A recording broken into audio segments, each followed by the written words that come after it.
Oh man, do you remember Undertale? It was the fandom that swept the internet, got me to read Homestuck, and made me and my friends cry multiple times. It was a narrative, a story that captivated me like no other, and it was just a 16-bit game you could knock out in one 6-hour afternoon if you really felt like it. There are many video essays on it, and mine comes to you around 3 years late, so why give a shit? Well, because I think I've got a new way to look at its lifeblood, its story, and perhaps because it might shine new light on a few other concepts. Besides, who doesn't want to revisit this game? Forget about the fandom for a second, forget about AUs and headcanons, forget about everything that you've been through these past few years, and remember Undertale.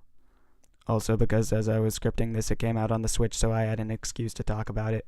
Orson Scott Card has a theory that all stories are comprised of 4 different elements, and each story relies more on one than the others. He calls it the mice quotient. So your story will either focus on the milieu, inquiry, character, or events of its narrative, and each kind of story behaves differently in terms of how it begins and ends. Let's work backwards, starting with E. E is for event, and these stories start when the status quo is disrupted.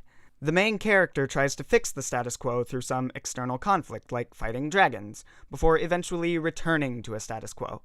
Not necessarily the same one they left at the beginning, but a status quo of some sort.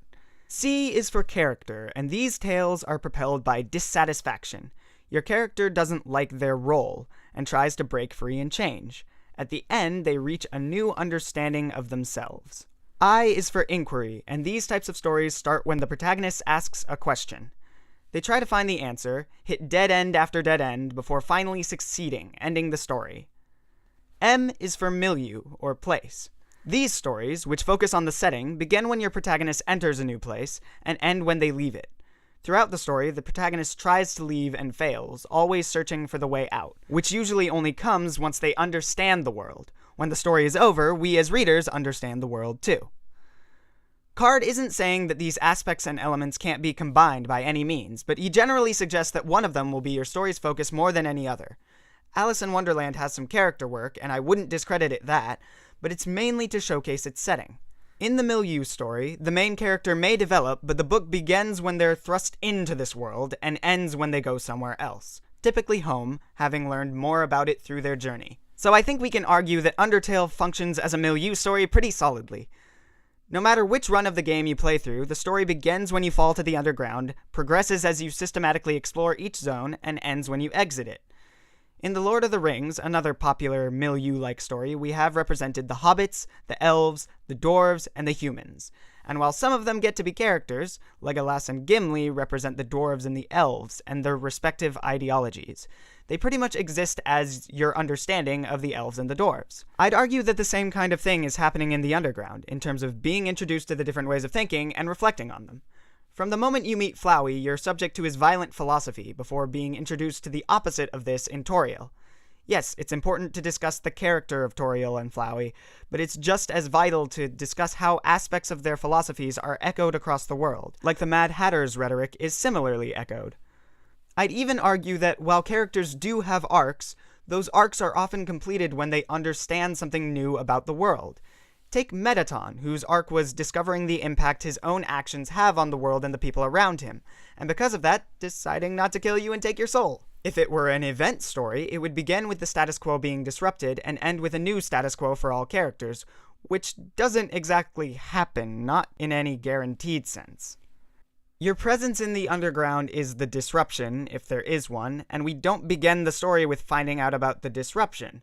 We also don't necessarily end on a new status quo. At least not one much different from the old. I think we can assume that an event story this is not.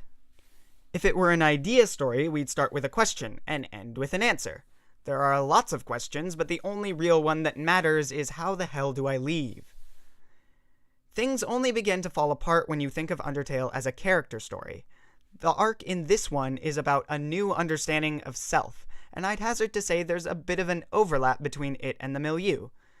In one, you learn about the world, and in the other, you learn about yourself. And if we accept that a story must be primarily about one, a story which has both of these elements is still one or the other since they cannot be sure to exist in equal measure. Unless, of course, the world is structured to teach the protagonists about themselves. In Alice in Wonderland, it's true that the story opens with Alice entering Wonderland and ends when she leaves, but this is complicated by the fact that Wonderland stands in for her psyche, a representation of the child's mind. It exists to teach her about herself, and so depending on what level you want to look at it from, this book is both a character and a milieu story in equal measure. Any rigid system that's been established has its weak points, and this is the mice quotients. But the incompatibilities here aren't because we're focusing on multiple facets within a story. If that was the case, we'd simply take the one that's most influential to the story. But these exist because of a blurring of the line between character and milieu. I call Undertale a targeted milieu because it goes a step further with this, by designing a world that exists to teach you this lesson, and then test you at the end. The character that's developing is you, and the game represents the moral of the story. But here's the thing, I'm speaking in context of the entire game. Each individual run of it functions as a milieu story, as I've outlined. It's only when we look at the game as a whole that it becomes its true form, the character story. For this argument, I will be relying on Dookie Shed's assumption that there's a correct order that the runs should be played in.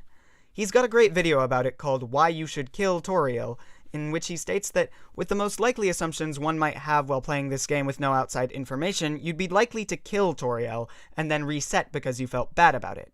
Once you factor in the resets, the game in its entirety is as follows, from what the creator probably thought was most likely.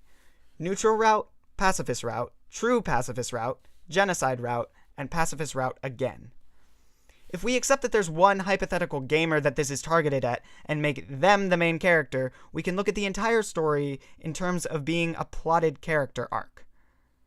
I think we really have the makings of a character story that only takes more than one iteration of a milieu story to complete. This character has played other RPGs before. EXP translates as experience to them immediately. They know the drill. So they play through the neutral route, killing whenever they feel like it. Maybe they go back and reset if they kill someone important, like Toriel, but otherwise spare is just a fun little quirk that barely registers. But when they get to their judgment, that all changes. To someone who thought this was a typical RPG, Sans' disapproving grin will strike home that you've been doing this wrong. The message the game has to offer is that your actions matter. They have consequences whether you're in a game or not, and now our character is realizing that. So after finishing the neutral route, our character decides that no, Sans was right, and does the pacifist route. And I dare say the pacifist route is way more fun. The character's best moments are when you become friends with them. So they reach the pacifist run's end, having learned the lesson that meeting every problem with violence doesn't solve any of them, and isn't as fun. But the game still isn't over, there's more to the message than just that. They have to befriend those who they consider their opponents, show the whole milieu that they've been changed. The message has to be hammered in, and it does that by forcing you to care about each of the character's issues. It's the macrocosm of what happens when you fight any particular enemy. Like Orson Scott Card's own Ender Wiggin, you've got to understand them and, as a result, love them. Only then do you get to enter into the final conflict, proving once and for all that you do know your friends and care about them, and that you care about Flowey, Asriel, too. A story presents its message by reinforcement, which is why the true pacifist route is the most fun. It's the one where you take the actions that show you understand the message. Just like the heroes of any other story only win when they understand the message. But Undertale has a test for you. It says, there's still content you haven't experienced, but if you really care, if you really get it, you won't do this. You won't kill every monster in the underground. Some of us, myself included, really didn't. We couldn't bring ourselves to, because we understood what the game was telling us. We didn't gain love, but we gained love. If you do, though, it's a bit of a bad time. And if, at the end, you decide that you do care after all and want to undo your genocide, you have to give up your soul.